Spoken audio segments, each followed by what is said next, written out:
Mic check, 1, 2.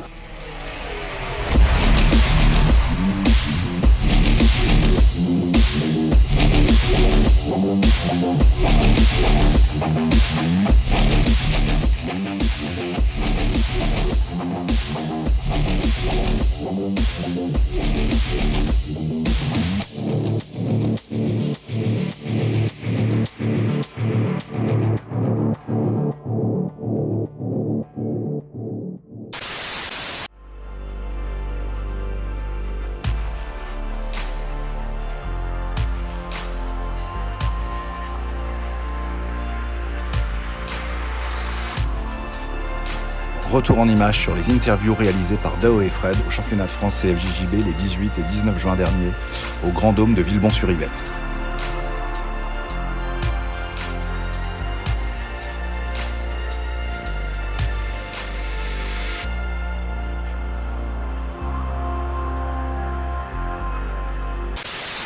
Bonjour galera, je m'appelle João, je suis ceinture-noire, j'habite à Bordeaux.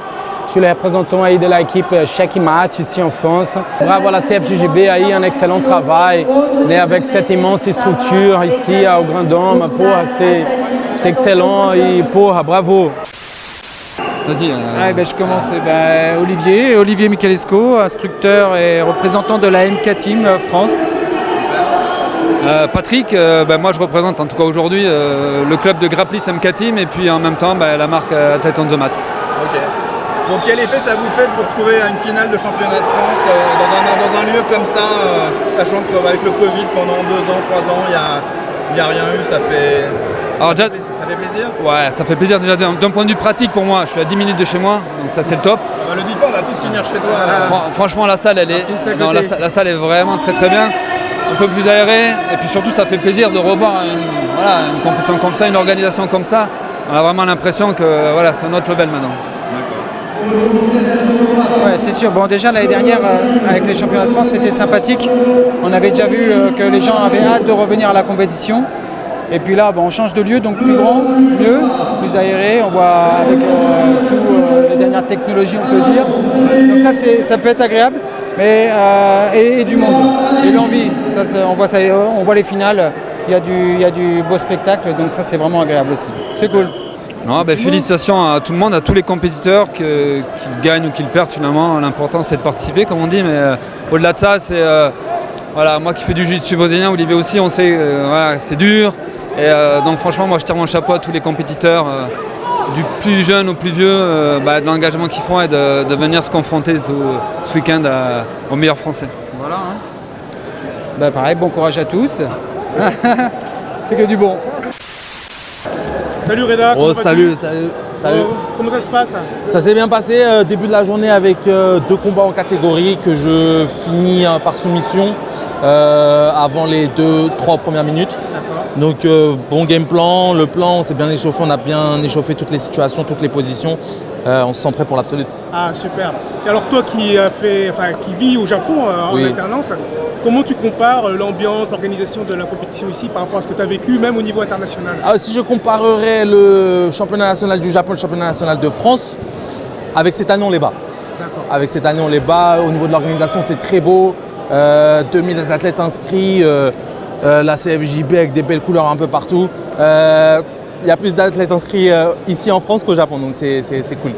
Après, le championnat national du Japon sont très très hauts aussi, de très haut niveau. Alors toi qui es effectivement quelqu'un de très connu au niveau des compétiteurs français, avec tous les palmarès que tu as fait, les compétitions, ça te fait quoi d'être un peu l'étendard, le porte-étendard du jiu-jitsu français, avec cette casquette internationale et cette alliance avec le Japon quelque part? Je savais que tout le monde m'attendait aujourd'hui parce que ça fait 5 à 6 ans que j'ai pas performé en France. Donc je sais que j'étais assez attendu à mon public et moi j'attendais avec impatience de performer de nouveau devant mon public français et de réjouir tout le monde. Et ça se fait, et là maintenant il y aura l'absolute et tout le monde va regarder ça, tout le monde va bien kiffer. Et j'étais impatient de combattre en France à nouveau. Et voilà. Okay. Et quels sont tes plans pour le futur? Pour mon futur, là je vais passer la fin de l'été en France et je repartirai au Japon à la fin de l'été. Depuis les Europes, je suis en petite pause française qui m'a fait beaucoup de bien. Revoir ma famille, mes amis, C'est de ce dont j'avais besoin parce qu'on était sur une grosse zone Covid où j'ai pas pu quitter le Japon. Donc là, ça m'a fait du bien de rentrer un peu à la maison. Et voilà, on repart à la fin de l'été pour de nouvelles aventures. Je travaille dans mon coin et je reviens ici pour performer et je retravaille dans mon coin. Ok, un petit mot pour les fans de Jiu-Jitsu. Bah, les gars, lâchez rien. Lâchez rien, c'est le meilleur des sports et vous êtes à la bonne place. Merci. Moi c'est Babi, je suis pratiquant de Jiu-Jitsu depuis 13 ans. Je m'entraîne à l'MK Team Paris et puis je développe un petit peu mon art un peu partout. Voilà, black belt. Voilà, black belt depuis 4 ans maintenant. Donc pas de compète cette année. Non, cette année non, j'ai rien fait. Faut que je me remotive l'année prochaine sûrement, je reprends. Pas rien fait si tu as quand même lancé ton projet vidéo qui est quand même super propre et qui aide vachement aussi à donner une autre image ou en tout cas un côté explicatif de ce qu'est la scène Jiu-Jitsu et MMA française. Martial Lifestyle, c'est un média que j'ai développé avec une bande d'amis, tu vois, on essaie de suivre un petit peu les pratiquants d'arts martiaux, on essaie de se diversifier un petit peu, MMA, judo, jiu-jitsu brésilien. D'ailleurs, c'est pour ça qu'on est là, on va essayer de suivre un petit peu les athlètes, montrer aux gens l'ambiance qu'il y a ici. Tu as vu tout le monde qu'il y a? Donc du coup, c'est pour ça qu'on est là et on est sur tous les réseaux, TikTok comme les jeunes, Instagram, YouTube et Facebook. Bonjour Beto, on ne te présente plus, mais tu vas quand même te présenter pour les gens qui ne te connaîtraient pas. Je m'appelle Beto Ramos, je suis coach de l'équipe de la Riva Nantes. Voilà, compétiteur aussi. Et j'ai une équipe aussi de MMA aussi. Je pense que vous connaissez Abdul, Lazy King. Voilà. D'accord. Alors, qu'est-ce que tu penses de la compétition et de ce formidable endroit qui a été choisi pour la compétition? Je trouve vraiment magnifique. Ça se voit que le JUJB est en évolué en France, quoi. En relation au niveau technique, structure. Moi, je suis très fier de participer de cette évolution, de participer de l'évolution de la fédération et des combattants, quoi. Je suis très fier. C'est vraiment une évolution, quoi, du sport, quoi, en France. Okay. Est-ce que tu peux nous parler un peu de ton école, d'où tu viens, un peu tes origines, etc. Je suis brésilien, je viens de la région Bahia, c'est la région nord-est du Brésil, pas loin d'Amazonie. Je suis de l'école de la Riva, mais je n'étais pas formé directement do mestre de la Riva, j'étais des élèves do mestre de la Riva. Aujourd'hui, je suis cinturão noir, j'ai l'opportunité de représenter le mestre réellement directement. Voilà, j'ai me formé au Brésil, je suis arrivé déjà ici à Nantes, en France, cinturão noir. Et j'ai toujours été compétiteur, j'ai fait la compétition au Brésil. Ici en France, j'ai essayé aussi de garder la compétition. Ça me donne la chaleur au cœur encore, quoi. Donc ça me donne envie encore de faire compétition. Voilà, quoi. Je suis marié avec une Française, c'est pour ça que je suis ici en France. J'ai une famille ici. Et je me sens un peu français aussi, quoi. Super. Et combien d'élèves as-tu amené là justement pour la compétition, enfants et adultes? Enfants, on a 56 enfants. Et adultes, on a 38 kimonos. Et on a une quarantaine grappling. Super. Dans cette équipe-là. Okay. Bon, mais merci beaucoup. Un petit mot de la fin? Je souhaite bonne guerre à tout le monde, hein, et que les meilleurs gagnent. Merci, merci. Merci beaucoup. Bonjour, je m'appelle Julien. Je représente la West Shock Family, un club de sanguinés dans les Landes. Je suis venu avec mon meilleur pote, Jobret. On est venu pour les France. On va essayer de faire un résultat, surtout pour représenter notre académie et voir les copains qui sont ici, parce que de toute manière, on se recroise tous sur les mêmes compétitions. Donc voilà, quoi. Bon, Villebon-sur-Yvette, c'est bien, mais ça manque pas un peu de vagues? Par contre, ouais, au niveau des vagues, c'est pas le même. La marée n'est pas la même, là, j'ai l'impression. Ouais, là, c'est marée basse tout le temps. Mais bon, on s'adapte, hein. Par contre, il fait le même temps que chez nous, là, donc on n'est pas trop. Dépaysé? Exactement. Ok. C'est cool. Bon, et comment vous pourriez résumer cette saison pour la West Shock Family?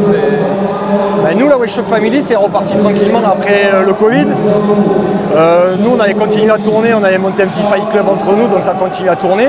Et depuis la rentrée, on a pas mal de licenciés, on a tourné pas mal en compète. Au Coupe de Zone, on a fait des résultats, on a des nouveaux adhérents qui ont fait leur première compète, pardon. Il n'y a pas eu que des bons résultats, mais dans l'ensemble, on a pas mal bien tourné. Surtout Johan, qui a fait 2 médailles de bronze aux Europes à Rome, dans sa catégorie en absolute, donc on est super fiers de lui. Et là, j'espère qu'il va faire la même chose aujourd'hui, qu'il va fermer la catégorie, qu'il va fermer l'absolute aussi. Et pour moi, on va voir comment ça se passe, quoi. Ok, super. On verra. Bon, et donc les gens qui vous cherchent, bassin d'Arcachon? Exactement, bassin d'Arcachon. On a un site Facebook et sur Instagram, c'est la Weshok Family. Tout le monde est bienvenu, il n'y a pas de problème, il y a juste à envoyer un message et vous venez quand vous voulez.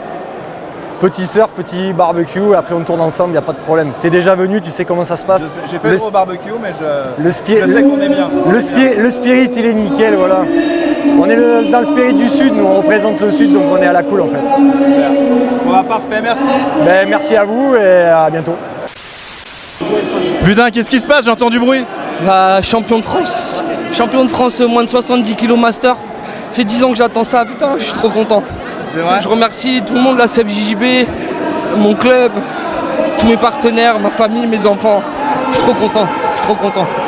Et qu'est-ce qui fait que cette année t'as été au bout? C'était quoi? Je sais pas, c'est mes élèves qui m'ont poussé. J'étais pas au poids hier soir et ils m'ont poussé toute la soirée.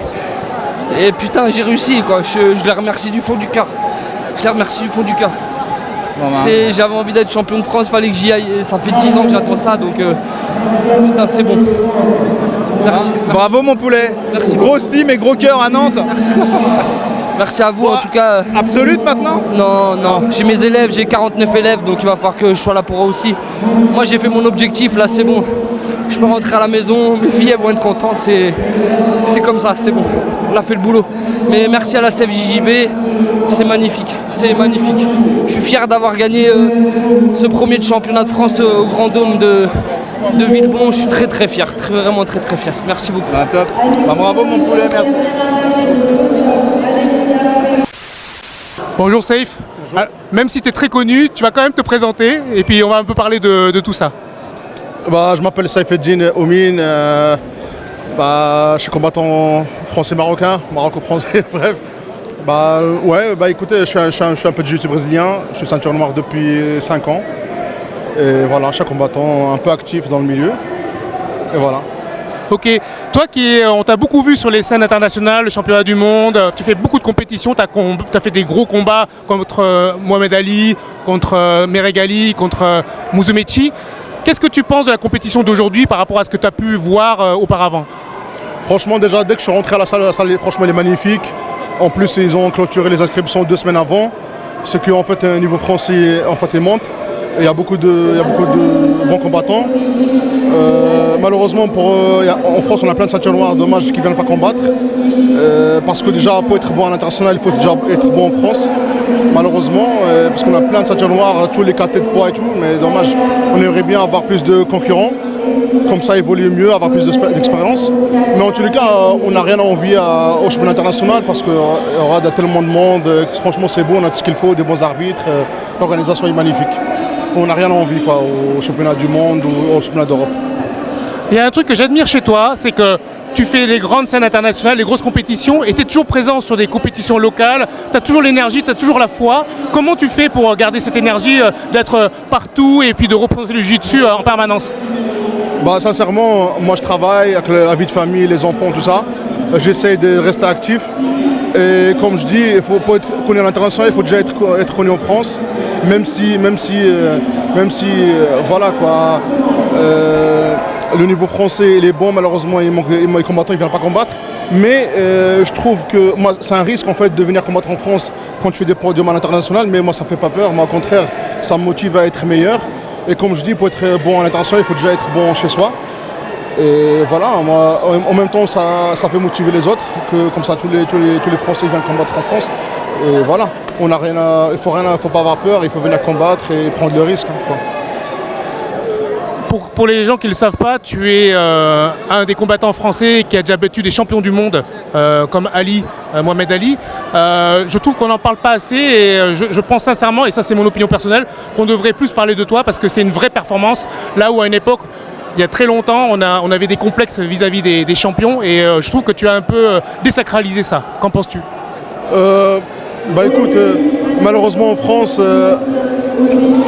on ne soutient pas les Français déjà, tu vois. Malheureusement, ça doit être contraire, normalement les Français doivent soutenir les Français. Parce qu'en fait on n'est pas mauvais que les autres. Hein. En fait nous les Français nous manque juste la motivation et la préparation mentale. Parce qu'on peut battre les champions du monde parce qu'ils n'ont rien de plus que nous.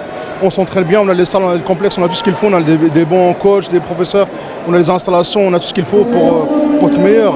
Franchement, Mais bon, malheureusement, le jiu-jitsu en France, elle n'est pas encore très connue. Mais j'espère dans l'avenir que ce sera plus connu, on va en parler plus de nous. Comme ça motivera la génération à venir à être meilleure et à exceller dans ce qu'ils font. Super. Et c'est quoi la suite pour toi alors? Bah écoute, moi j'ai voulu un peu moi je fais un peu de jiu-jitsu brésilien et je combats aussi dans la fédération internationale de jiu-jitsu tout court, le Newaza. Là, au mois de juillet, je combattrai à Birmingham aux États-Unis, en Alabama. Ce sera pour le 17 juillet, pour les Jeux mondiaux. Après on verra, après c'est les vacances, un peu la famille. Après on reviendra au mois de septembre. Écoute, bonne chance au nom de la communauté, on te souhaite bon courage et bonne chance pour la suite parce que vraiment tout ce que tu vis, tu le mérites vraiment. Bah merci, c'est gentil, c'est un risque à prendre, même si des fois on est critiqué, mais franchement on s'en fout, tant qu'ils parlent de nous, c'est le plus important. Dans la vie on perd, on gagne, le plus important on apprend de nos erreurs. Et en plus je vous remercie beaucoup m'avoir interviewé et ça fait plaisir. Merci beaucoup. Os. Bonjour Yannick, est-ce que tu peux te présenter? Bon, je m'appelle Yannick Beven, 4e dan de Jiu-Jitsu brésilien. Et puis j'habite à Guétari, dans le sud-ouest de la France. J'étais surfeur professionnel et aujourd'hui je m'occupe de mon club et ça fait 23 ans qu'on est en place. Et tu as une particularité, c'est que tu as aussi entraîné beaucoup de gens issus du milieu du surf, des surfeurs professionnels ou des sportifs d'autres univers. Oui, tout à fait. En fait, j'ai regroupé un peu tous celles qui faisaient des sports différents, tant que le milieu du surf, du foot, ou d'autres choses. Et puis j'ai repatrié dans le jiu-jitsu en gardant l'état d'esprit sportif. Et il y a beaucoup de champions qui ont sorti de là en faisant d'autres disciplines. Et est-ce que tu penses que le jiu-jitsu, justement, pour ces sportifs professionnels, ça leur a apporté quelque chose de complémentaire, comme une espèce de balance ou un équilibre qui a pu les aider dans leur sport d'origine? Je pense que oui. Regarde, déjà, on a la preuve sur Vicente Lizarazu, qui est un très bon combattant de jiu-jitsu, ceinture noire aujourd'hui, qui était champion d'Europe. En ceinture bleue? En ceinture bleue, oui. Il a fait de suite, après avoir arrêté sa carrière, il est entré dans le jiu-jitsu. Il a refait une deuxième carrière au niveau du combat. Et il est ravi, il a transmis ça à plein d'autres gens de notre club qui viennent du surf. J'ai beaucoup travaillé avec le surf aussi, qui donnait une espèce d'esprit guerrier pour aller affronter des différentes situations de compétition, hors de l'océan ou d'autres choses. Et je pense que c'est très efficace. Et avec ton parcours, toi, justement, et cette double culture surf et jiu-jitsu, c'est quoi, toi, ta définition du jiu-jitsu? Tu devrais expliquer le jiu-jitsu à un enfant de 4 ans ou à un extraterrestre qui arrive sur Terre. C'est quoi ta définition à toi du jiu-jitsu? En fait, la définition pour moi, il y en a plein, mais je vais vous citer une, c'est prendre des bonnes décisions sous pression. Et ça, c'est garder son calme, l'esprit souple et rester très humble. Et faire quelque chose de bien pour le sport. Okay. Ça, c'est super. Et à l'image de l'événement d'aujourd'hui, comment tu vois l'évolution de la scène française? Est-ce que ça continue à grossir? Toi qui es là depuis un certain temps, tu vois ça comment? C'est magnifique. Le travail que fait David Josetti, c'est incroyable. C'est que du bonheur parce que je suis arrivé là, je me rappelle à Paris même, on n'était pas nombreux sur une compétition. En fait, c'était une compétition où tout le monde combattait quasiment dans la même catégorie. C'était le début du début, je parle de ça il y a plus de 23 ans, 24 ans. Aujourd'hui, on voit l'évolution qu'a fait et c'est que du bon, que du positif. Et toi, après toutes ces années, quand tu emmènes tes élèves sur des événements comme ça, tu as toujours le même plaisir à les encourager, à les suivre? C'est un truc qui ne change pas pour toi? Non, ça ne change pas parce que je suis relayé la compétition au coaching et c'est mon plaisir de voir que je peux rendre quelqu'un de bien et faire quelque chose de bien pour mes élèves aujourd'hui. C'est magnifique. C'est passer de l'autre côté de la partie sportive, de coaching, c'est super. D'accord. Bon, et donc si on passe dans le 64 à Biarritz, faut passer une tête chez Moscova. C'est là qu'on peut te trouver. Tout à fait. Si vous passez par là, bienvenue. On va surfer un peu, on va faire du jiu-jitsu, on va prendre le lifestyle du coin. On va parler de barbecue aussi. Allez, voilà. Il y a toujours un barbecue. Surf, jiu-jitsu, barbecue. Tout à fait, il y a tout. Bienvenue. Et ben merci beaucoup, à Avec bientôt. plaisir, à bientôt. Bonjour Anderson, on se connaît depuis longtemps, ça fait 20 ans qu'on se connaît. Je t'ai vu arriver en Europe, je t'ai vu monter Icon avec l'ampleur que ça prend maintenant. Mais je voudrais quand même que tu te présentes pour ceux qui ne te connaissent pas parce que tu es là sans être là. C'est-à-dire que tu as des grandes écoles, il y a beaucoup de combattants, de champions, tu as fait beaucoup de choses. Mais j'aimerais que tu te présentes brièvement pour ceux qui te connaîtraient à peine. Okay. Bonjour à tous, bonjour Dao, ça fait plaisir aussi pour moi, on se connaît depuis longtemps. Donc Anderson Pereira, je suis à Genève en Suisse. Ça fait maintenant 18 ans que je suis là et je suis un des fondateurs de l'équipe Icon avec mon professeur Zé Marcelo et Sergio Vita qui est au Portugal. Donc en France, nous sommes un peu partout. Et c'est pour ça que je suis là aujourd'hui, pour aider mes élèves et mes professeurs pour le championnat de France. Ok, et tu as combien d'écoles à l'heure actuelle qui sont autour de toi? En Suisse, on a autour de 15 en Suisse. Et en France, à peu près la même chose. Ça, c'est dans mon réseau. Après, d'autres clubs avec mon professeur, avec l'autre professeur aussi. D'accord. Et tu continues à aller au Brésil, à revenir, à entretenir l'échange avec ton pays d'origine? Oui, bien sûr. Ouais, ça, chaque année, je vais. Et mes élèves aussi vont tout le temps là-bas aussi pour faire des camps d'entraînement et pour connaître aussi la culture du jiu-jitsu brésilien. D'accord. Et quand tu vois la compétition d'aujourd'hui, qu'est-ce que tu en penses par rapport à toutes les compétitions que tu as pu voir et l'évolution du jiu-jitsu actuellement en France spécifiquement? Écoute, pour moi, c'est super. Je profite pour féliciter la CFJB. J'ai discuté déjà avec les anciens membres du comité.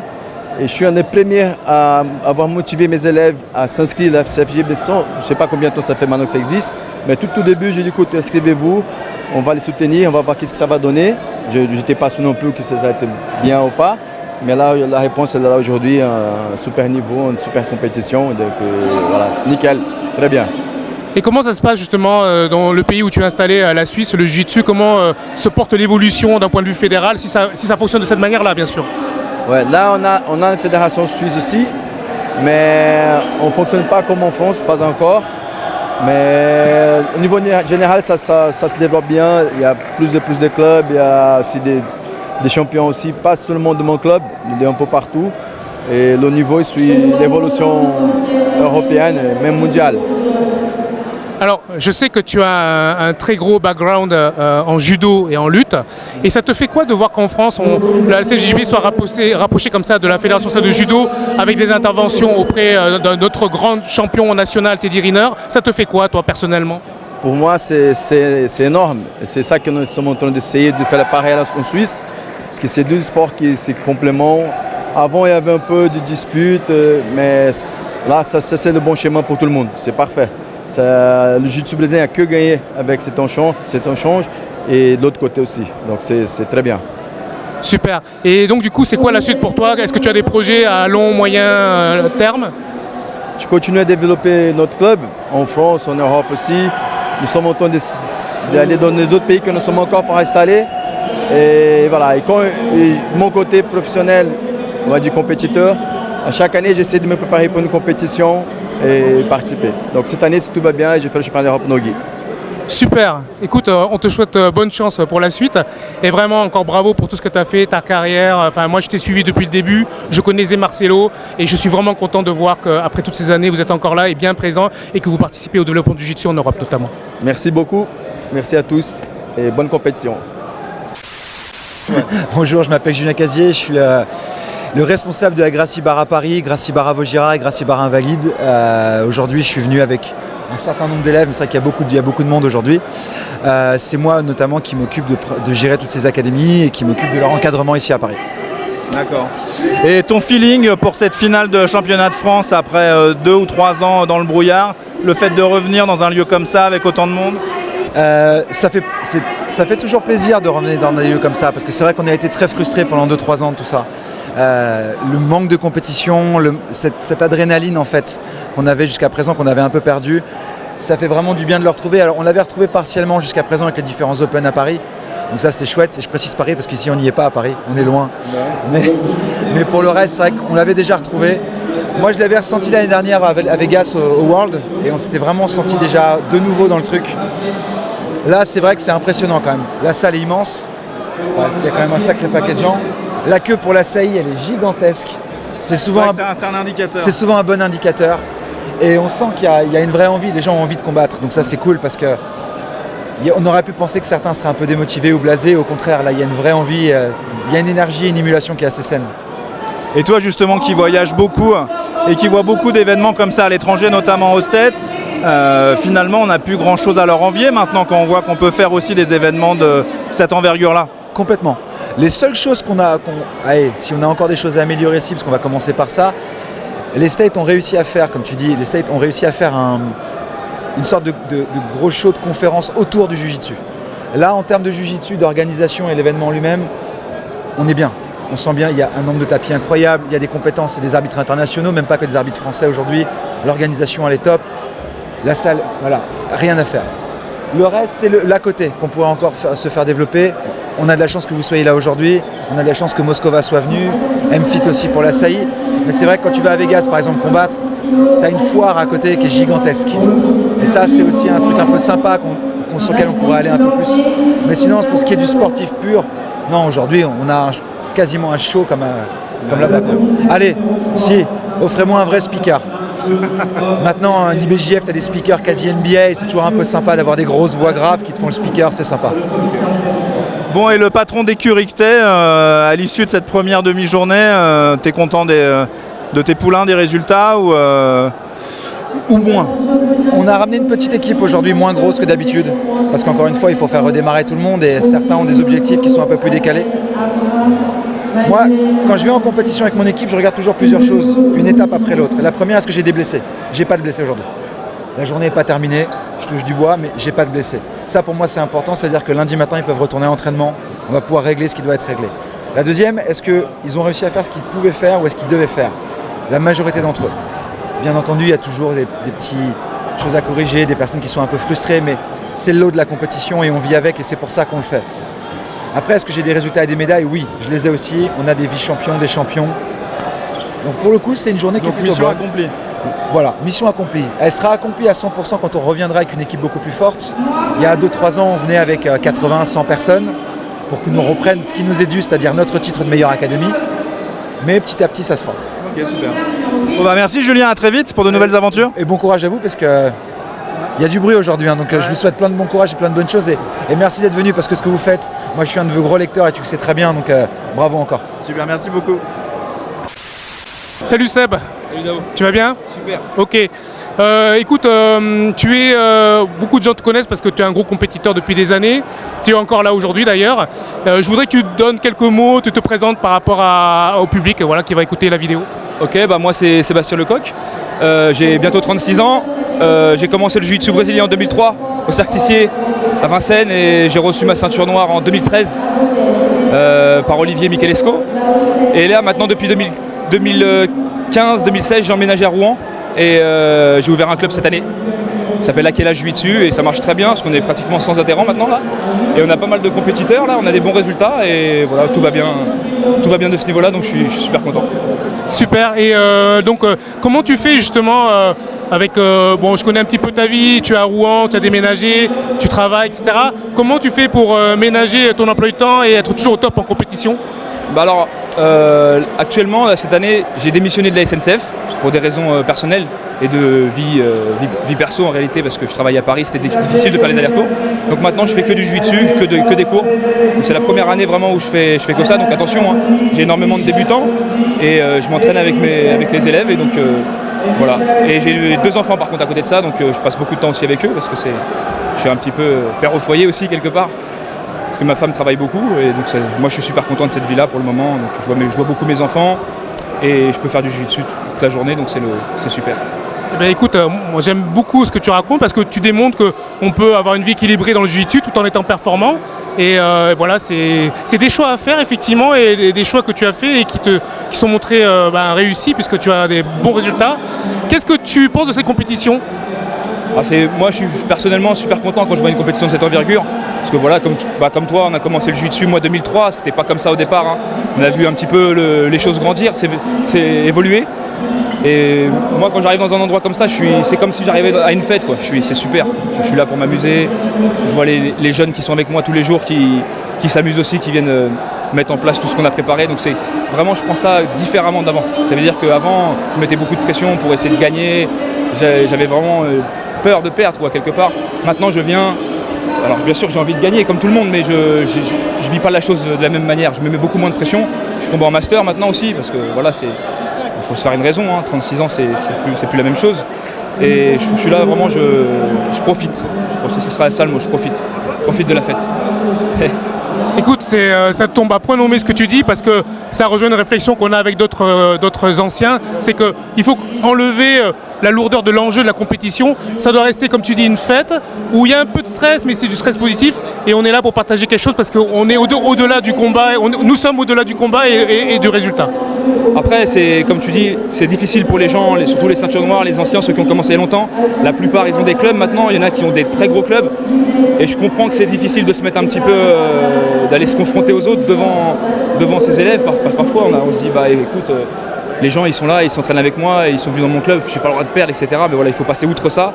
Et vraiment, quand je vois des gars combattre, des ceintures noires qui sont là depuis une vingtaine d'années et qui ont des gros clubs, etc., qui combattent, ça fait plaisir. Parce que il faut essayer de prendre les choses comme ça. Vraiment. Je pense que là-dessus, on peut prendre l'exemple sur les Américains ou les Brésiliens aux États-Unis, qui eux, c'est vrai qu'ils ont beaucoup de compétitions, donc ils peuvent se rattraper la semaine suivante. Mais quand on les observe, et surtout les grands champions, voilà, ils mettent pas plus d'émotion que ça. Ils doivent le faire, ils le font, et après, une fois que le combat est fini, ils sont déjà passés à autre chose. Exactement. Nous, c'est quoi? Alors, moi, j'ai remarqué ça avec quelques gars à l'époque. On faisait venir des Brésiliens qui étaient pas gradés encore, violette, marron, et qui sont devenus champions par la suite. On se disait, eux, ils vont être forts par la suite. On les fait venir maintenant. Financièrement, c'est plus intéressant. On a fait venir, par exemple, Meregali. Le dernier en date qu'on avait fait venir, c'était Meregali. Il était ceinture marron. Et le gars, c'est son aspect.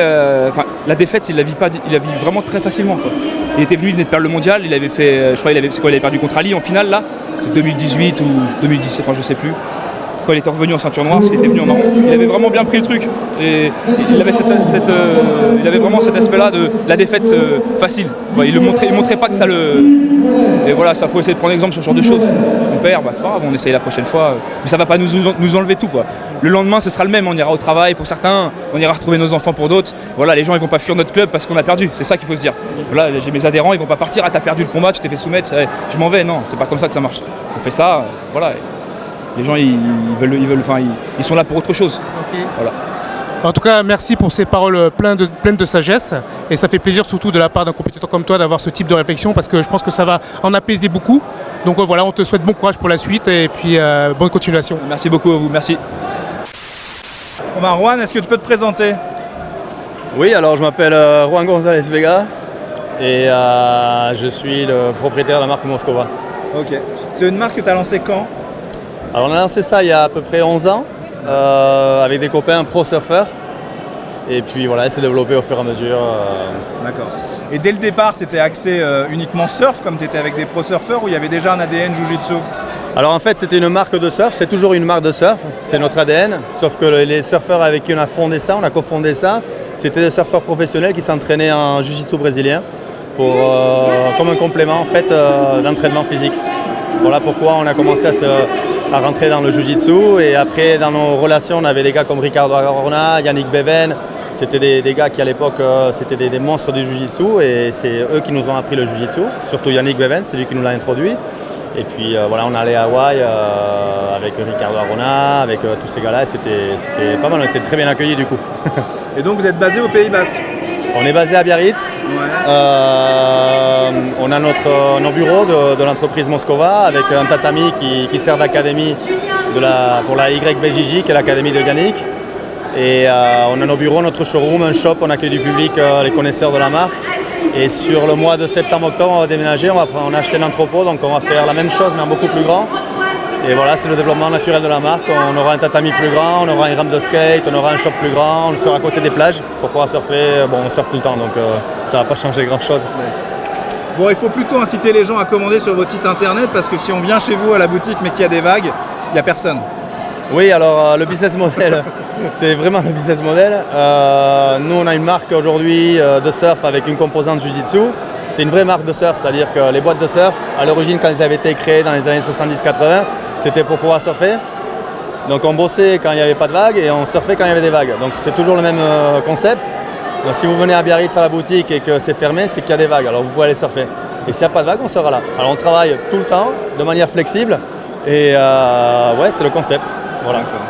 Et est-ce qu'il y a une actualité particulière pour Moscova, à part l'ouverture de ce nouveau showroom bureau est-ce qu'il y a un produit récent qui vient de sortir que vous voulez mettre en avant ou... Oui, alors niveau produit, on a tout le temps des produits nouveaux qui arrivent. Là, ce qui vient de sortir il y a 2 jours, qui est là en ce moment, c'est la nouvelle collection de t-shirts, tout ce qui est textile, on va dire. Donc t-shirt manche longue, suite à capuche et short. Voilà, ça vient de sortir. Et après, on aura la nouvelle collection d'underwear. Donc nous, on est connus vraiment pour le caleçon. C'est là où on fait vraiment la plupart du chiffre d'affaires. Et ça sortira à la fin de l'été. Voilà. Okay. Bon. Eh ben, merci. Et dernière chose, toi qui es un habitué des événements de la CFJJB, est-ce que tu considères toi aussi, comme l'ont dit certains, que là on a franchi un step par rapport aux éditions, enfin, indépendamment de la dimension Covid, et par rapport aux précédentes éditions? Alors oui, c'est évident. Nous, ça fait 7 ans qu'on est en collaboration avec la CFJJB. Donc on a un stand depuis 7 ans, grosso modo, c'est la 7e année. On a vu donc l'évolution du championnat de France. C'est un gros step, c'est le Grand Dôme. C'est bien plus grand que ce qu'on avait à l'Al Carpentier. David Giorsetti a fait un boulot phénoménal. Je crois qu'il y a plus de 2000 compétiteurs inscrits. La dernière édition, c'était celle juste avant le Covid. Je crois qu'on était 1200 compétiteurs par là. Donc oui, c'est sûr que ça évolue. On voit vraiment que le Jiu-Jitsu est en train de monter. C'est vraiment en train de devenir quelque chose d'important. Ok, super. Bon, bah, merci, à très vite. Mais merci, Fred. Merci. Bonjour Léon, excuse-moi. Alors on est avec, on va dire, ce qui représente un peu la new generation du Jiu-Jitsu, parce que t'as quel âge? 25. Ok, 25. Tu as 25 ans et tu as combattu sur la scène internationale, tu es très connu, tu combats au Polaris, etc. Donc je pense que beaucoup de gens te connaissent et je voudrais quand même que tu te présentes et puis tu donnes un petit peu ta vision du Jiu-Jitsu comme tu la vis actuellement. Bon, ben, je me présente, Léon Larmand, j'ai 25 ans. Alors pour faire court, j'ai été ceinture noire il y a environ 4 ans, à 21 ans. Je vivais en France et j'ai déménagé depuis septembre au Portugal. Maintenant je vais au Portugal. Et je pense que ouais, c'est tout. Hein. Ok, alors pour ceux qui te connaissent, qui suivent ta carrière, qui voient tes combats pendant les grandes organisations, tu es connu pour avoir combattu de très très grands noms. Il y en a quelques-uns comme toi qui sont allés se mouiller sur la scène internationale. Qu'est-ce que tu retires de cette expérience et comment tu l'as comparé avec ce que tu vis actuellement dans les compétitions un peu plus locales, championnat de France, tout ça? Alors j'en ai retiré beaucoup d'expérience. Bon, c'est que le début j'espère, hein, mais voilà, beaucoup d'expérience, beaucoup de challenges aussi. Mais cette année là, il y a vraiment un très très haut niveau en ceinture noire. Là, l'absolute, il va être de niveau international en fait, hein, tout simplement. Donc ouais, pour moi c'est une compétition internationale aujourd'hui. L'absolute pour moi c'est une compétition internationale. On a des gros noms, on a Reda Meptouche, on a Reda Hamzaoui, on a Safe, on a plein de bons athlètes. Donc ouais, c'est vraiment une compétition très relevée. Donc ouais, voilà, pour moi c'est une compétition internationale aujourd'hui. Ok, tu combattais il me semble en lévé, en light, et là tu combats dans la catégorie au-dessus. Est-ce que ça a modifié un peu ton jeu? Alors, il faut savoir que je fais exactement le même poids, j'ai été pesé à 78. Mais vu que je veux faire l'absolute, je me suis dit pourquoi perdre 2-3 kilos pour faire l'absolute, c'est pas vraiment utile. Et plus j'ai un objectif dans ma tête, c'est de gagner les championnats de France dans toutes les catégories. Donc c'est-à-dire en 76, 82, 88, 94 et 100. Donc voilà, c'était l'occasion aussi de faire ça. Mais ça n'a rien modifié sur mon jeu. Peut-être un peu plus de passage, un peu plus de puissance. J'ai senti les adversaires un peu plus puissants. Mais sinon c'est pareil, c'est pareil. Toi qui effectivement a dû commencer jeune, vu que 11 ans. Ouais, voilà. Qu'est-ce que tu sais que demain c'est les kids. Qu'est-ce que tu penses de l'enseignement du jiu-jitsu en France par rapport aux enfants, sachant que dans certains pays ils sont quand même plus en avance que nous? Où est-ce qu'on en est actuellement? Très honnêtement, j'ai pas eu vraiment d'exemple. J'ai jamais donné de cours pour enfants. Mais ça se développe énormément le jiu-jitsu, même en France. Surtout en France cette année, ça a explosé. Donc je pense qu'on n'a rien à envier aux autres pays et on n'est pas en retard, je pense. Juste, il faut laisser le temps aux choses. Et je pense non, on a des bons professeurs en France, on a des très bonnes teams. On n'a rien à envier aux autres, franchement. Je pense que demain, ça va vraiment être super beau. En plus, les enfants, c'est génial. Donc, c'est le futur du jiu-jitsu. Donc, ouais. Non, franchement, c'est parfait. Pour moi, c'est parfait. Alors, dernière question, pourquoi le Portugal? Pourquoi le Portugal? Faut savoir que je vis à Montpellier. À la base, je vis à Montpellier et j'ai pas de club avec un très bon niveau pour m'entraîner. Je ne pouvais pas m'entraîner plusieurs fois par jour. Pour faire la prépa physique, c'est un peu compliqué. Du coup, il me fallait vraiment une structure. Et je suis allé aux États-Unis quand j'avais 18-19 ans. j'ai pas vraiment accroché avec l'ambiance et la vie là-bas, et c'est loin aussi d'ici, je suis quand même attaché à ma famille, donc je me suis dit le Portugal c'est un bon compromis. J'ai essayé la Pologne, c'était pas trop le climat que je recherchais non plus, j'ai essayé aussi la Norvège, bon c'était pareil, et je suis allé au Portugal par hasard en fait, et là je suis arrivé dans une salle avec la structure magnifique et un niveau vraiment très très élevé. Donc ouais, et puis je suis tombé amoureux je vais à Porto. Et Porto, je conseille cette ville à tout le monde, c'est magnifique, les gens sont super gentils. Donc je retrouve tout là-bas, le climat, l'entraînement, le niveau, et des gens super accueillants, super gentils. Et en plus, je suis pas loin, je suis à 1h30 d'avion de chez moi. Donc ça me permet de garder contact avec ma famille, etc. Donc c'est pour ça que j'ai choisi Porto. Écoute Léon, merci beaucoup pour ton témoignage, parce que c'est vrai que parfois on a des gros fantasmes avec les États-Unis, parce que tout le niveau est là-bas. On n'a rien à envier aux États-Unis. Très honnêtement, on n'a rien à envier aux États-Unis. Ils ont juste, pour moi, ils ont juste plus de structures qui organisent des compétitions, mais en termes de niveau, on n'a rien à envier aux États-Unis.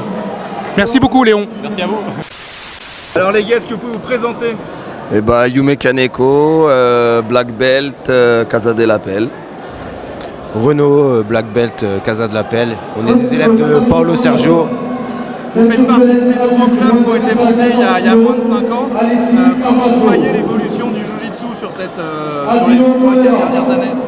Et bah là, en gros, déjà on voit que le JJB évolue bien en France. Ça a explosé depuis que nous on a commencé, en tout cas il y a 16 ans de ça maintenant. On voit vraiment un tournant depuis 5 ans maintenant au niveau des organisations, sur les compétitions. On voit le gros dôme. Le gros dôme, ça fait plaisir d'avoir des événements comme ça en France. Et puis on voit que le développement du Jiu-Jitsu il est là. Renaud? Ouais, bah nous on essaie tranquillement de se faire notre petite place dans ce monde-là. Et voilà quoi, ça petit à petit on arrive. Et vous qui avez été tous les deux des compétiteurs, c'est pas trop dur maintenant d'envoyer vos élèves au charbon et de passer de l'autre côté du tatami et de les coacher?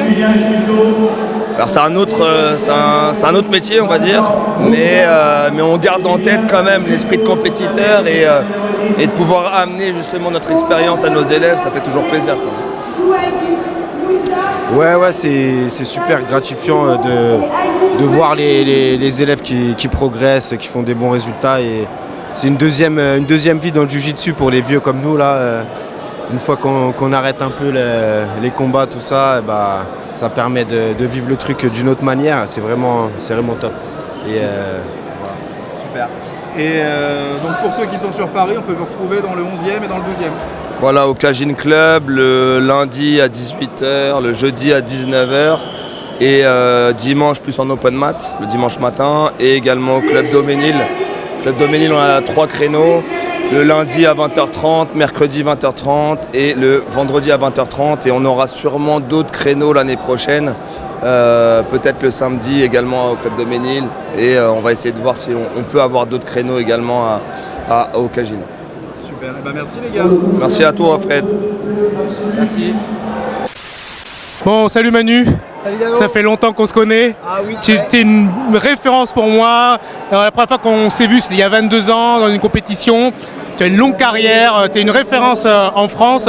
Tu as une carrière en MMA, en grappling, en jiu-jitsu brésilien, ceinture noire, 5e dan, il me semble. Là, cette année, il y aura le 5e degré et je passe mon 4e judo.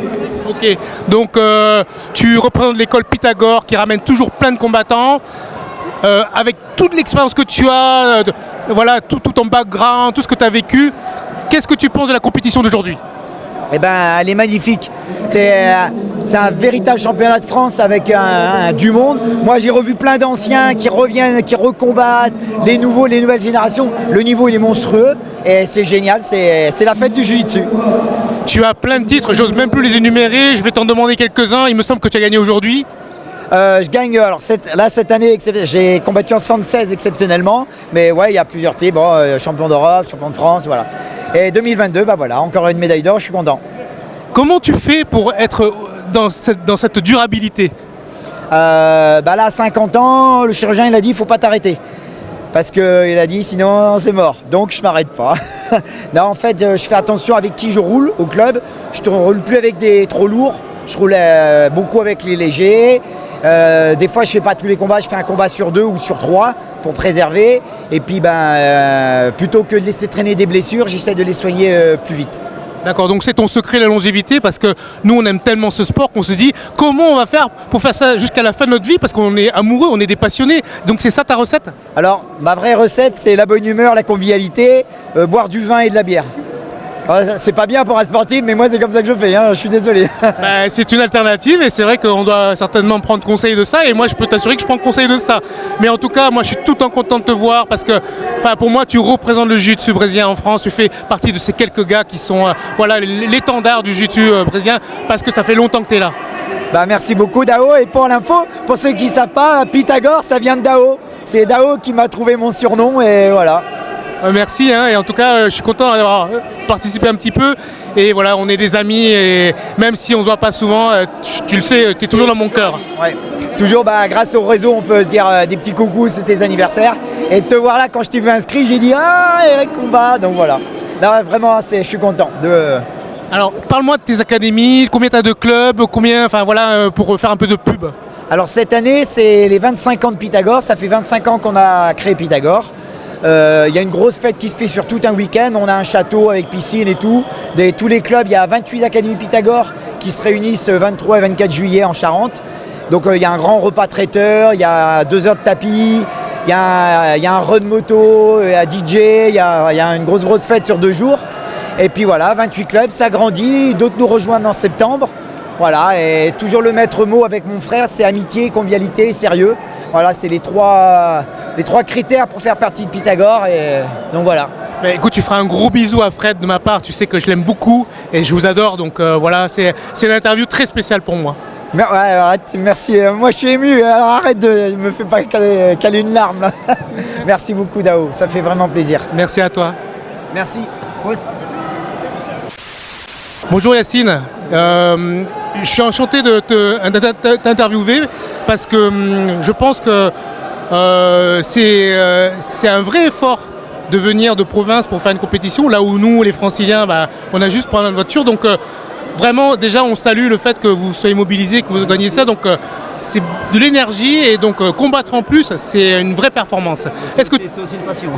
Est-ce que tu peux nous présenter un peu qui tu es, ton académie et tout ça?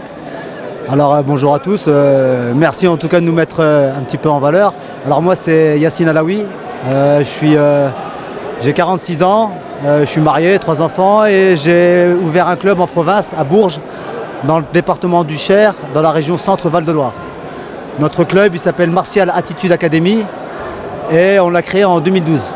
Et mon référent c'est Alain Mondanguet, avec Ludovic Testo du CDK. Voilà. Donc tu as toujours vécu là-bas ou tu... Oui, je suis né à Bourges, j'ai grandi à Bourges. Bon, j'ai vécu plus jeune en Angleterre pendant 2-3 ans.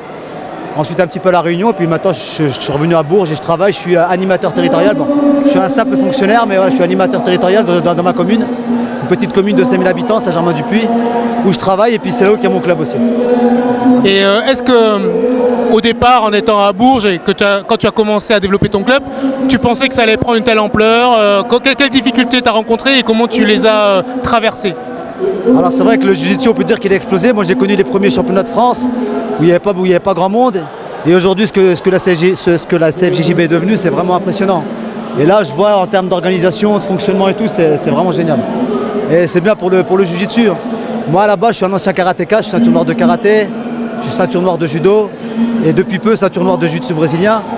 Et c'est vrai que le jiu-jitsu brésilien ça a été une révélation quand je l'ai découvert. Bon, je suis de l'ancienne génération, je suis de 1976.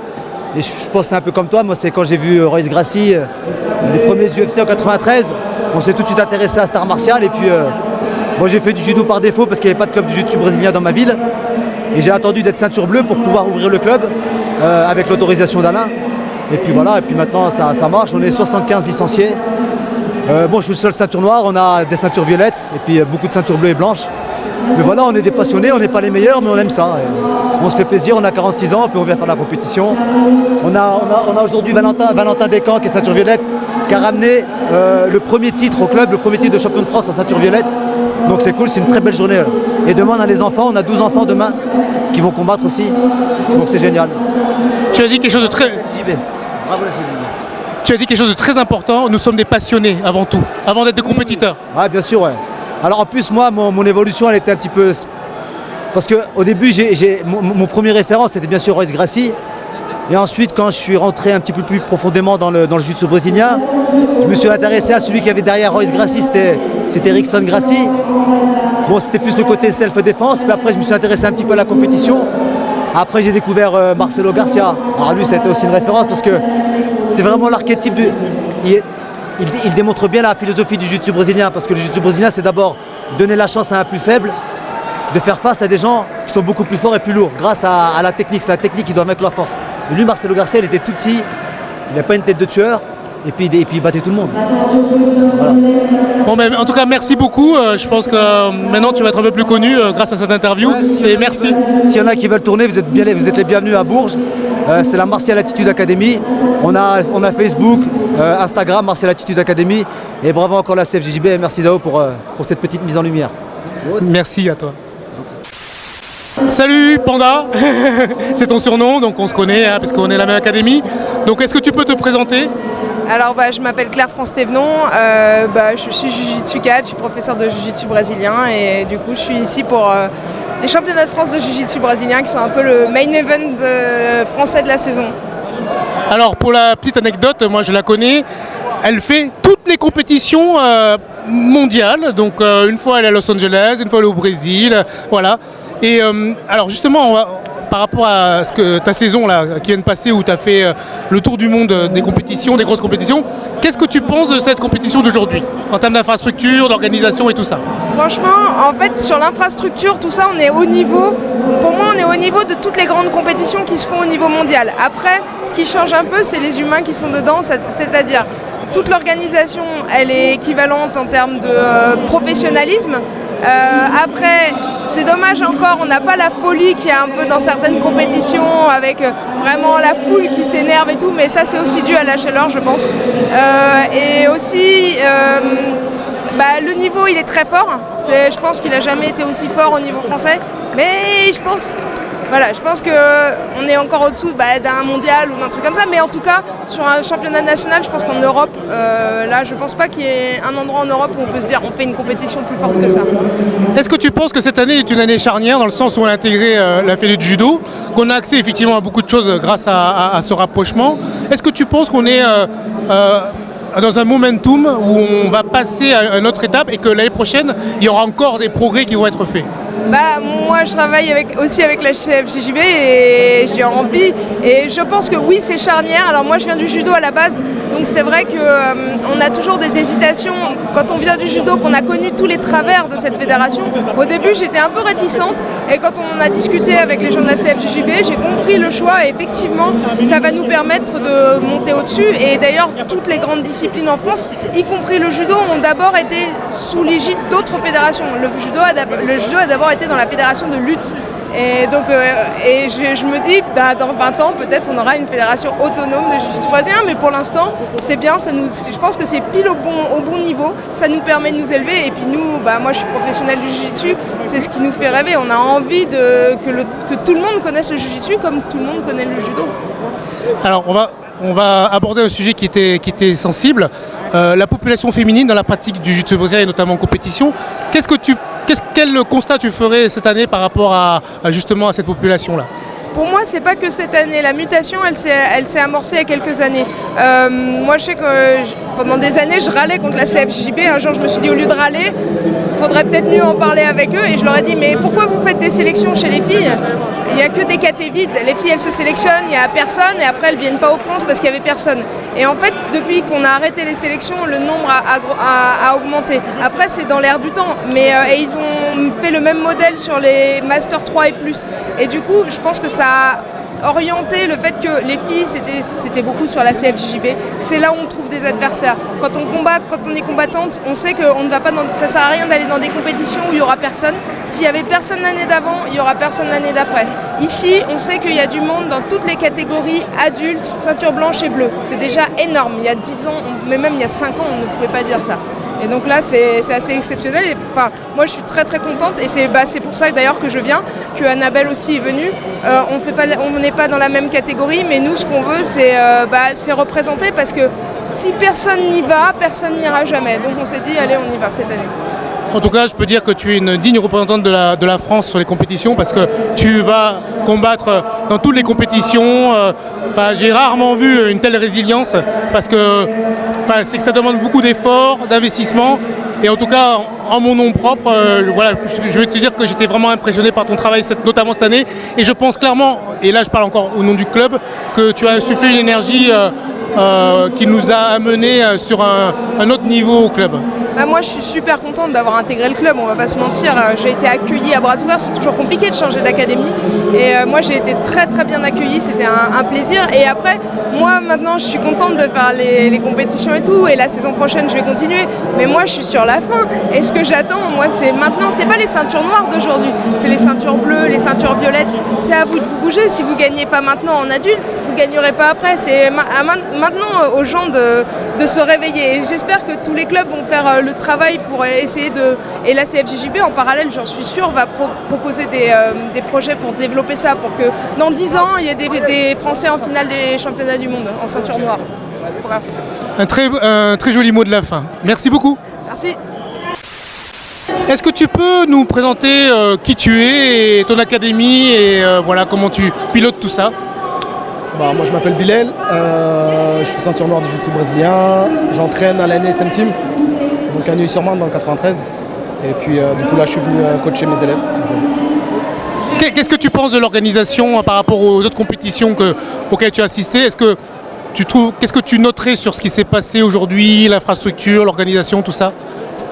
Je pense comme tout le monde, en premier temps la chaleur, forcément. Et malgré tout, ça reste une très bonne compétition, super bien organisée, comme toujours. Après, il y a toujours des choses à améliorer, ça c'est sûr. Mais pour le moment, franchement, par rapport au monde, par rapport au niveau qu'on a aujourd'hui, la CFJJB, ils sont au niveau aujourd'hui, ils font le taf. Et franchement, super bonne organisation. Alors, moi, ça c'est une question plus pour moi. On sait que tu as on va dire, des porte-étendards de compétiteurs très très forts dans ton équipe, et on pense notamment aux frères Blumenthal qui font toutes les compétitions depuis de nombreuses années, et Valentin était là aujourd'hui d'ailleurs. Que devient Nicolas? Nicolas il est recherché, donc pas mal de blessures entre travail, vie de famille, c'est assez compliqué pour lui, mais il est toujours là de temps en temps. Et puis après il y a des choses qui se projettent par le futur qui est de bonnes nouvelles. Donc je ne peux pas trop en parler pour l'instant, mais il devrait revenir vraiment bien, et peut-être à l'étranger aussi. Du coup.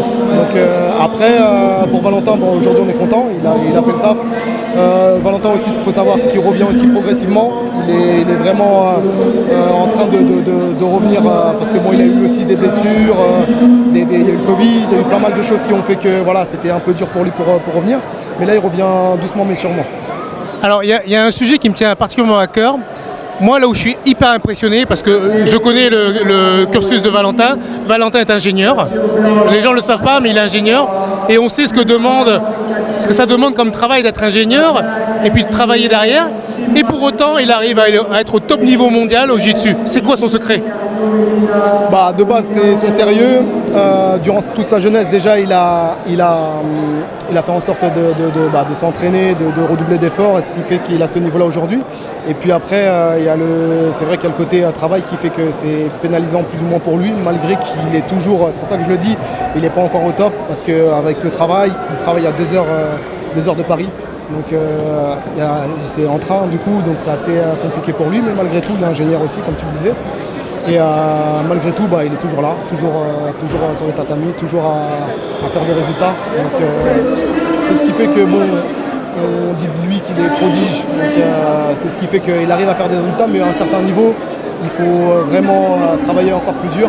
Mais voilà, là on fait en sorte d'améliorer tout ça au niveau du travail. Il y aura du changement aussi pour lui pour l'année prochaine. Donc je pense qu'on va voir un nouveau Valentin et un nouveau Nicolas, si tout se passe bien. Écoute, merci.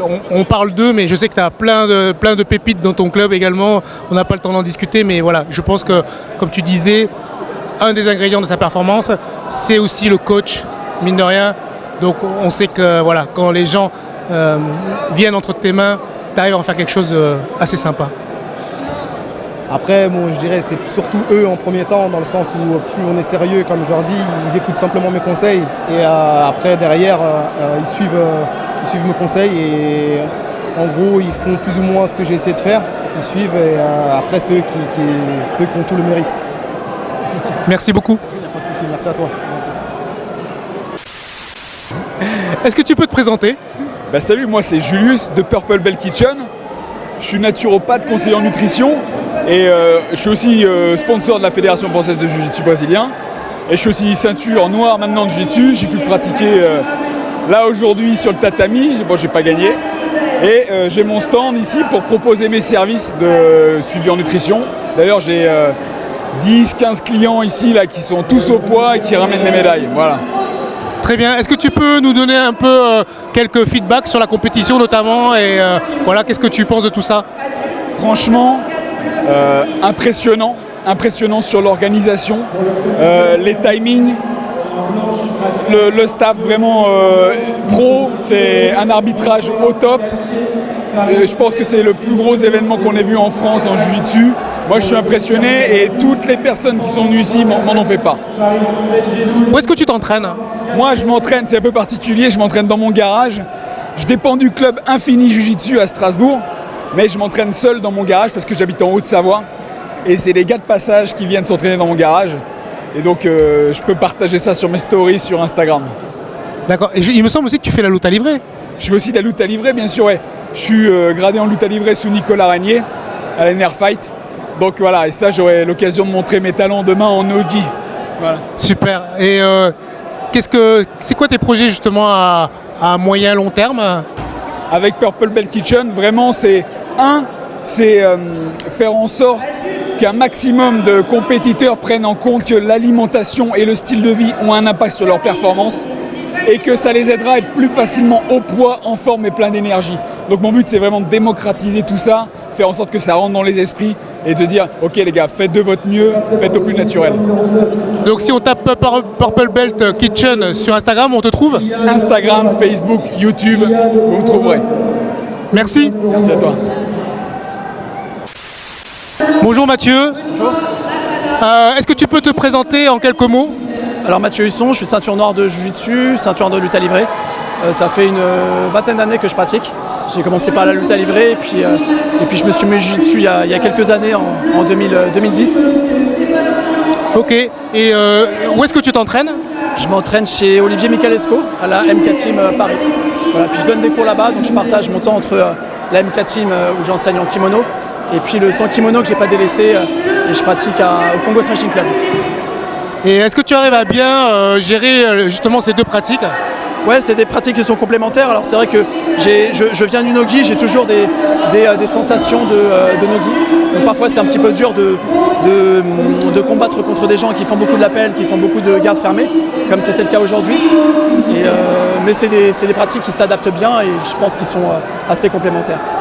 Donc tu as combattu aujourd'hui, est-ce que tu penses que tu as trouvé ce que tu es venu chercher? Ouais, ça faisait quelques temps que j'avais pas combattu depuis le Covid. Ma dernière compétition c'était Lisbonne en 2020 et je voulais revenir sur la compète pour reprendre des sensations. Il y avait l'adrénaline aussi de la compétition qui me manquait, donc c'était intéressant. Et puis je voulais voir aussi où j'en étais dans ma pratique, parce que l'entraînement c'est bien, mais en compétition on ne peut pas se cacher, c'est vraiment le moment de vérité. Et voilà, c'était intéressant de faire cette compétition pour prendre des sensations et savoir où j'en étais. Je te connais depuis longtemps, je t'ai vu dans les premières compétitions. 20 ans après, tu es toujours sur le tapis en train de combattre. Quelle différence tu fais par rapport à ton parcours et il y a toutes ces années qui sont passées? Qu'est-ce que tu vois, qu'est-ce que tu as observé comme évolution? Le Jiu-Jitsu c'est beaucoup structuré. Moi je me rappelle des compétitions, déjà il y avait moins de compétitions, c'était moins structuré, il n'y avait pas d'équipe de France, c'était beaucoup plus, c'était des compétitions indépendantes les unes des autres. Et puis surtout que maintenant on a de plus en plus de professionnalisme. il y a des gars comme Reda Metouche maintenant qui arrivent à en vivre, il y a des résultats aussi à l'étranger qu'il n'y avait pas avant. Et du coup, il y a une vraie évolution dans le jiu-jitsu et j'essaye à mon niveau de continuer à suivre et à rester un petit peu dans le niveau moyen du jiu-jitsu français quoi, en ceinture noire. Voilà. Ben, merci Mathieu. Alors effectivement, Mathieu donne des cours, il s'entraîne et il fait de la compétition. Donc voilà, c'est pas évident de tout gérer en même temps, mais depuis que je te connais, tu y arrives très bien. Donc félicitations et encore merci pour tout. Merci à toi. Merci. Bonjour Pank. Bon, on se connaît depuis très longtemps, donc tu sais que voilà, je connais un peu ta manière de voir le jiu-jitsu, mais j'aimerais que tu la partages et que tu parles un peu de toi, de ton club, et puis voilà, de ce que tu es venu chercher dans cette compétition et de ce que tu penses du jiu-jitsu en général. Ok. Alors, bon, moi j'ai un petit club de jiu-jitsu qui s'appelle la Rassa, l'Asile, qui est à Vanves. On est un petit club, on a 40-50 adhérents qui font du jiu-jitsu régulièrement. Moi j'ai une vision du jiu-jitsu un peu old school, donc j'ai une vision, et on en parlait tout à l'heure avec Mathieu, vraiment associée au MMA. Donc le jiu-jitsu sportif actuel, c'est pas du tout mon délire. Je trouve que c'est génial d'en faire et je pense que d'un point de vue pédagogique, c'est essentiel d'en avoir. C'est-à-dire que la compète pour les gamins, la compète pour les ados, les adultes, etc., avoir un champ technique dans lequel tu peux t'exprimer, c'est top. Mais moi, dans ma manière de voir les choses, le jiu-jitsu devait simplement être un élément complémentaire pour faire du combat libre, ce qu'on appelle aujourd'hui du MMA. Et dedans, aujourd'hui, on en parlait tout à l'heure, juste avant l'interview, ce qui est amusant, c'est que tu vois, tous les trucs en lapel, les crab rides, tout ça, tu mets une patate au gars et on n'en parle plus, tu vois, ça m'intéresse pas martialement parlant. Donc en fait, moi je divise le jiu-jitsu en jiu-jitsu sportif, ce qu'on a là, qui est un ensemble de règles dans lequel on doit se plier et techniquement, automatiquement avoir un ensemble d'éléments qui va nous contraindre. Et le jiu-jitsu martial qui va être soit celui associé plus à du combat libre, où on a le droit de percuter, etc. Soit, si on aime ça, le côté plus self-défense. Donc, gestion du combat d'opposition sans règles, voilà, entre guillemets. Maintenant, moi, je trouve que le niveau, il est juste ouf. Et là, on a les toutes 4 adultes, c'est génial. Mais ce qui est top, c'est qu'on a tout. On a des âges, des personnes qui sont de plus en plus âgées, qui continuent à jouer, à aller en compète. Et après, chacun a un but différent. Et c'est ça qui est parfois un peu complexe. C'est, moi, je suis contre l'idée de dire, ouais, tu fais la compète, tu dois gagner. Il faut que tu aies ce mindset-là.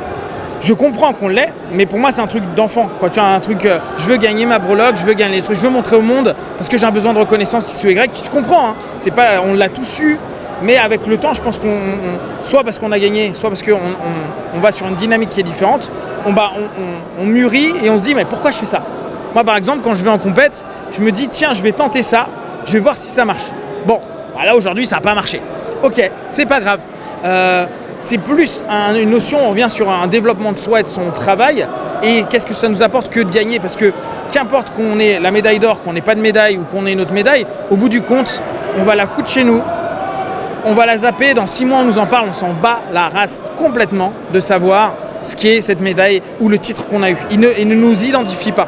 Donc c'est un moment où on peut rencontrer du monde, voir des choses, se tester un jeu. Tout dépend de l'état d'esprit, le mindset qu'on va prendre à un moment donné. Bon, tu as tout dit, donc merci, à bientôt. Bonjour David. Salut Dao. Écoute David, aujourd'hui il y a quelques gars qui étaient avec moi en compétition il y a plus de 20 ans et tu fais partie de ces gens-là, donc on est un peu les résilients, les résistants et voilà, donc je voudrais que, voilà, on se connaît très très bien, t'es mon prof. Et je voudrais que tu te présentes et que tu présentes Infinity, puis un peu comment Infinity s'inscrit dans cette compétition et de la compétition en général. Bon, je suis David Pierre-Louis, je suis professeur à Infinity que j'ai fondé avec François Laurent et également avec Fabien. Le club est à la fois, c'est une académie qui est à la fois tout public et axée sur la compétition et sur le loisir. D'ailleurs, aujourd'hui, nous avons pas mal de monde. Il nous manque quelques personnes, mais ça, je pense que ce sont les aléas comme n'importe quel club ici qui a eu des blessés. Ça fait plaisir de voir ce succès pour le jiu-jitsu brésilien en France. Je crois que je n'ai jamais vu ça. cette compétition, elle est juste, elle est incroyable. Autant de personnes, cette surface, autant de combattants. Donc c'est vraiment une bonne chose pour le jiu-jitsu brésilien. Et justement, alors toi qui fais de la compétition depuis longtemps, j'étais connu, tu faisais vraiment beaucoup de compétitions. Te voir revenir à la compétition depuis quelques temps, est-ce que tu penses que d'où vient ta motivation de revenir? La compétition me permet toujours de me mettre en action, en projet et de me fixer des objectifs et que ça se concrétise et puis ça empêche de m'endormir en fait. Ça garde cette espèce de tension, de stress, cette peur que tu as en toi d'échouer, d'être ridicule, de te faire mal, tout ce que tu veux. Donc la compétition est pour moi toujours le moyen d'éviter de dormir. Intellectuellement, me remettre en cause, physiquement, faire en sorte de me tenir prêt. Et tu parlais de résilience tout à l'heure, à un moment donné, je pense que pour nous aussi, les masters, ça fait plus de 20 ans qu'on combat, il faut pouvoir se gérer également. Ben justement, en parlant de master, moi j'ai vu, donc moi je suis chez Infinity depuis 2009, j'ai vu l'évolution du club qui, on en a déjà maintes fois parlé, qui est un club un peu loisir plus. Et je trouve que depuis les dernières années, toi, François, Fabien, vous avez su insuffler une énergie qui a redonné l'envie à beaucoup de masters, hein, de reprendre la compétition, de faire toutes les compétitions, d'aller chercher des médailles, tout ça. Qu'est-ce que tu penses de tout ça et voilà, qu'est-ce que tu peux en dire? Je trouve que ce qui est intéressant au jiu-jitsu brésilien, c'est qu'on peut faire de la compétition à tout âge et que la discipline permet également de pouvoir faire de la compétition sans craindre de se blesser de façon... Enfin, on peut jouer en jiu-jitsu même en compétition, on ne va pas le faire en judo, en lutte ou en boxe. Donc moi, ce qui me plaît, c'est de voir toujours mes élèves, nos élèves qui se tiennent prêts et puis qui en fait se sentent vivre. Parce qu'on le fait pour se sentir vivre, pas pour prouver des choses aux autres, on le fait pour se sentir vivre. Quels sont les projets à court, moyen, long terme du club, de toi, de votre vision sur l'évolution du jiu-jitsu au sein d'Infinity, au sein de la CFJJB? Alors, déjà, François Laurent a mis en place un travail extrêmement bien structuré en termes de formation au sein de la CFJB pour permettre à tous ceux qui le souhaitent et toutes celles qui le souhaitent de pouvoir enseigner en étant dans les règles de ce que l'État français exige. Donc c'est un CFEB, un certificat fédéral d'enseignement bénévole. Il y a une structuration du jiu-jitsu brésilien, il y a également une ouverture des possibles pour faire en sorte qu'il y ait de nouvelles académies qui se créent. Au sein d'Infinity, plus strictement, nous faisons en sorte d'étendre notre influence avec les clubs amis, non pas d'être nous sommes vos chefs, mais nous formons ensemble un groupe, et que ce soit, je sais pas, que ce soit à Madagascar, que ce soit en Corse, que ce soit en Martinique, que ce soit au Havre, en Normandie, à Gap, on essaie vraiment de s'ouvrir le plus possible. Et puis nous essayons également de nous mettre dans la dynamique d'augmentation du niveau continu du jiu-jitsu brésilien en France, parce que le niveau vraiment augmente. Merci beaucoup. Merci à vous. Merci à toi. Eh ben David, est-ce que tu peux te présenter? David Giorsetti, donc président de la CFJB, voilà. Confédération française du jiu-jitsu brésilien. Bon, l'une des grosses nouveautés de cette année aussi, c'est l'affiliation à la fédération de judo et le fait qu'on arrive dans ce lieu-là. Ouais. C'est un gros step, est-ce que tu peux nous en parler? En fait, voilà, on a beaucoup réfléchi parce qu'avec l'évolution, l'engouement du sport et le fait d'avoir de plus en plus de compétiteurs, d'affiliés, on devait passer dans un step supérieur. Et après étude de différents projets, celui qui sautait à nos yeux et la plus grande évidence, c'était de s'affilier avec les du judo. Voilà, donc on est rentré dans la fédé judo avec une convention spéciale qui nous permet de développer le jiu-jitsu brésilien en tant que jiu-jitsu brésilien. Et tout se passe très bien, tout ce qui avait été prévu se déroule normalement. Et donc résultat, voilà, d'avoir une Coupe de France à l'INJ cette année, d'avoir le championnat de France au Grand Dôme de Villebon pour accueillir plus de 2000 combattants. Donc plus toutes les structures et toutes les aides, voilà, les écrans géants. Voilà. Et c'est intéressant parce que c'était l'évolution naturelle de la CFJJB, mais plusieurs personnes m'ont dit on se rapproche de plus en plus d'un Lisbonne. Et en termes de qualité de plateau, compétiteur, et aussi avec ce que vous arrivez à faire à côté, ce côté encadrement et le fait de faire grossir le gâteau, Et c'est génial quoi. Ouais, non. Ben, moi de toute façon je suis représentant d'IBJF pour la France, donc je suis co-organisateur pour les événements, les Open IBJF en France. Donc moi je m'inspire beaucoup du système IBJF pour le développement au niveau sportif. Voilà, nous on est en France, donc c'est un autre modèle économique. Nous c'est une association nationale, mais je m'inspire du développement sportif de l'IBJF qui a porté ses fruits maintenant depuis 20 ans. Ça a commencé avec 2-3 championnats au Brésil, ça s'est exporté dans les États-Unis pour finir je crois en 2009 avec je crois plus de 80 événements dans le monde entier, sur 4 continents, dont pratiquement 80 capitales donc, du monde. Donc le système est vraiment efficace au niveau de développement, compétition. Donc moi j'ai fait, on va dire, un copier-coller de leur système compétition au niveau national. Voilà. D'accord. Voilà. Attends, Reda, je suis en train de filmer. Il veut te donner un chèque. Après. Ça c'est pour payer ton sushi ça. Regarde. Pour payer ton sushi ça. Après. Et justement, on parle d'évolution et de chiffres. Donc un championnat de France comme ça, c'est combien de participants par exemple? Mais là, sur ce championnat de France, on a fait la dernière édition en 2019, si ma mémoire est bonne, avant la pandémie. On avait clôturé à 1350 inscrits avec adultes guides, no guides, enfants. Je crois qu'il y avait de mémoire à peu près 350 enfants, et après le reste divisé en guides, en no guides. Et là, on est passé j'ai clôturé les inscriptions à 2027 inscrits. On a été obligé de clôturer, pas pour une question de surface de gymnase, mais de logistique, de compétition, au niveau du staff, au niveau des poules, au niveau, voilà. Parce que les gens disent, ah, il y a encore de la place, où on peut encore s'inscrire, où il n'y a pas assez de noirs ou de marrons dans telle catégorie. Mais en fait, moi, c'est sur la logistique globale des ventes de compétition. Là, on est en full capacité. Après, il faut le staff qui suit pour dérouler une compétition dans de bonnes conditions, comme c'est le cas aujourd'hui. Donc là, aujourd'hui, on passe, il y a 850 athlètes en gui. Demain, il y aura environ, je pense, 750 enfants et 500 no-gui.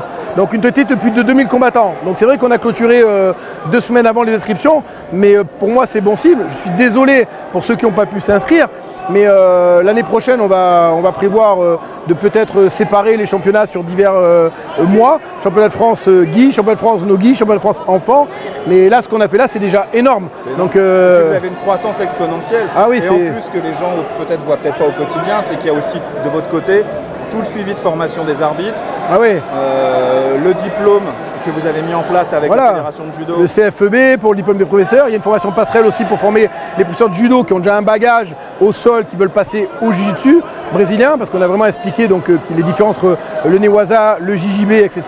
Ça a très bien été perçu, compris, et il nous aide dans ce développement. Donc on a une vraie formation au niveau des diplômes professionnels et bénévoles qui est mis en place sur un travail des années à venir. On a la formation passerelle pour former les professeurs de judo qui veulent basculer et devenir professeurs de JB en plus de professeurs de judo. Et voilà, tout le développement des compétitions, c'est énorme, ouais. Il y a beaucoup de travail. Et surtout, comme tu me disais, au niveau des arbitres. Là, pour arriver à un tel championnat, il y a vraiment une grosse organisation tout au long de l'année où on forme des arbitres avec Vincent Nguyen qui est notre responsable national, qui va former compétition après compétition, coupe de etc., faire des stages, des webinaires en ligne pour arriver au jour J et être le plus performant possible. Car l'arbitrage en JJB, c'est très complexe, il évolue tout le temps, donc il faut être vraiment à la page et voilà, il faut beaucoup de formation. Et ça, les gens ne le voient pas. C'est pas juste une compète et il y a des arbitres. C'est un travail de toute l'année de formation. Voilà. Et alors, fort de tout ce que tu as déjà fait les années précédentes et surtout cette année, c'est quoi les challenges ou les nouveautés ou les missions de la CFJJB pour la saison 2022-2023 ? En termes de compétition ? En termes de ce que tu veux. Il va y avoir beaucoup de choses. J'aime pas trop annoncer à l'avance, mais on va travailler encore, on va développer encore beaucoup plus les formations sur tout le territoire. Ouais. L'objectif c'est créer de plus en plus de clubs, surtout dans des zones où il n'y a pas encore de JB sur la carte de France. Pour augmenter la capillarité en fait. Exactement, parce qu'il y a beaucoup de jiu-jitsu à Paris, dans le sud, à Bordeaux, mais il y a des zones en France encore un peu oubliées. Et il faut vraiment créer des clubs, enseigner le jiu-jitsu. On va aussi donc continuer toutes ces formations. Et après en compétition, faire vraiment un circuit du même niveau qu'on a aujourd'hui, plus petit selon les villes, mais toujours avec cette qualité et ce standard de compétition donc, qui est quand même relativement élevé. Voilà. Bon bah écoute, on est à mi-chemin de l'événement puisque tu as encore les enfants et le no-gi demain, mais bon là à ce stade tu es un président heureux. Je suis fatigué, mais non, je suis fatigué, voilà, parce qu'il y a beaucoup de travail en arrière-plan, mais je suis vraiment très fier et très heureux de cet événement. Tous les gens que j'ai croisés sont ravis, ils me disent que c'est exceptionnel, c'est un événement. Voilà, c'est le cas. Donc bon, là, de toute façon, c'est une évidence. Donc voilà, c'est vraiment le meilleur remerciement de tout le travail qu'on a fait toute l'année, voilà, de l'énergie dépensée, d'avoir les compétiteurs, les spectateurs qui nous disent que c'est un événement exceptionnel. Donc on est vraiment ravis. Donc, et tu as aussi une évolution en termes de niveau, parce qu'on faisait tout à l'heure la comparaison logistique avec un Lisbonne. Mais même en termes de qualité de plateau de combattants, phénoménal. On a déjà, nous, pour toutes les ceintures, nous, on voit, même pour nous les blanches. Mais la particularité de la CFJB, c'est qu'on a mis en place les qualifications en coupe de zone pour les blanches et les bleus. Parce qu'au début, il y avait beaucoup de blanches et bleus, pas beaucoup de violettes et de marron et noir. Donc on a fait ce système pour avoir les meilleures ceintures blanches et les meilleures ceintures bleues sur les différentes zones. Et c'est le cas. Donc même quand on regarde les personnes qualifiées qui s'inscrivent au championnat de France, c'est déjà les meilleures blanches de chaque zone et les meilleures bleues. Et ensuite le niveau a monté, donc même si les violets, marron et noir n'ont pas de qualification, on a vu aujourd'hui des niveaux en violet, marron et noir. Niveau 1, c'est international comme niveau, donc les combats en noir, même en master, sont d'un niveau élevé incroyable. Autant en adulte qu'en master, donc c'est dans toutes les catégories, hein. Marron, violette, noir, donc on est vraiment content de ça et c'est magnifique, c'est magnifique. Ça augure pour l'année prochaine un très très haut niveau de compétition sur toutes les ceintures, toutes les tranches d'âge, vraiment un gros niveau. Et dernière question, c'est anecdotique, mais est-ce que ce lieu finalement qui appartient à la Fédé de judo, ça peut devenir notre pyramide à nous pour laquelle on aurait un rendez-vous annuel type finale du championnat de France? C'est pas sûr que la Fédé de judo garde ce dôme indéfiniment, donc tant qu'il est à la Fédé de judo, on va en profiter, mais jusqu'à quand, je ne sais pas. Voilà, voilà, ça c'est plus de mon ressort. Voilà. Super. Voilà. Bon bah merci beaucoup David. Ok. Et à bientôt pour de nouvelles aventures. Voilà, merci à toi, merci à vous et merci à tout le monde. Merci vraiment à tous les compétiteurs, à tous les professeurs, à tous les parents qui accompagnent les enfants. C'est vraiment réussi avec tout notre staff et surtout avec tout le public du jiu-jitsu, compétiteurs, parents, professeurs, académies, entraîneurs. Vraiment, merci à tous de votre retour. Voilà. Super. À l'année prochaine. Parfait. Ça va, ça a été? Parfait, ouais.